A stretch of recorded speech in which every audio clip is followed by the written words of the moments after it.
La liste noire des médicaments 2025. Ah, la revue Prescrire. Toujours fidèle au poste pour nous rappeler que, parfois, avaler un comprimé revient à jouer à la roulette russe. Sauf qu'au lieu d'une balle, c'est un effet indésirable qu'on se prend en pleine poire. Cette année, 88 médicaments, vendus en France, rejoignent la fameuse liste noire. Une performance.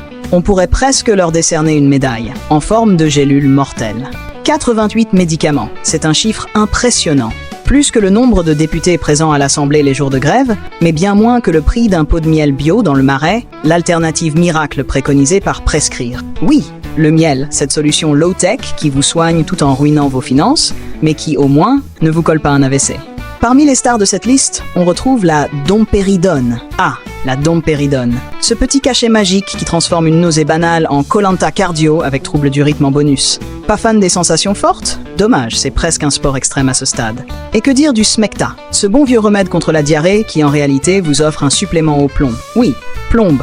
Comme dans Fini de jouer avec votre santé, on vous coule direct. Heureusement, des alternatives existent, nous dit Prescrire. Mais elles ne sont pas forcément dans votre pharmacie. Pour une toux, du miel. Pour les maux de ventre, une bouillotte. Et un autre paire. Et pour les migraines causées par la lecture de cette liste, bonne chance, parce que même le Spasfon est sur la sellette. Peut-être qu'un placebo fera l'affaire, parce que rappelons-le, certains médicaments testés ne font ni mieux ni pire qu'un simple bonbon sucré. Merci l'innovation.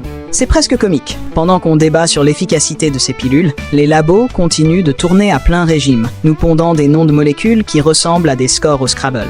On dirait que leur mission secrète, c'est de nous faire croire que la science avance, alors qu'en vrai, elle recule, à grandes enjambées.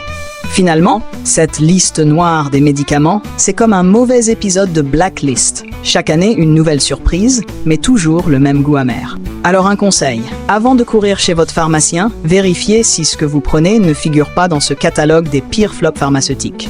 Ou alors, allez directement dans votre cuisine. Entre une cuillère de miel et un bon verre d'eau, vous aurez peut-être plus de chances de survivre. Et au moins, ça ne sera remboursé par personne.